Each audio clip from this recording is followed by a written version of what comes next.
ભારતીય સરહદોની સુરક્ષાની જવાબદારી સંભાળતી ભારતીય સીમા સુરક્ષા દળ એટલે કે BSF માં સુરતના એક હિંમતવાન યુવાનનું નામ ગૌરવપૂર્વક જોડાયું છે. શહેરના યુવાન સાગર લલિતભાઈ રાઠોડે BSF માં સફળતાપૂર્વક ભરતી આપી છે.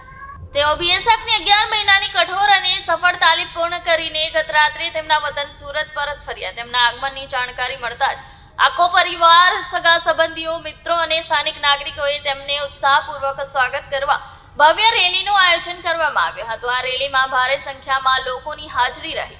સાગર રાઠોડ અને તેમના પરિવારોની ગાડીના કાફલાને ફૂલહાર, તાળીઓ અને દેશભક્તિના નારાથી ભવ્ય સન્માન અપાયું. આ દ્રશ્ય સમગ્ર વિસ્તારમાં ગૌરવ અને દેશભક્તિના માહોલથી ગુંજાઈ રહ્યું છે.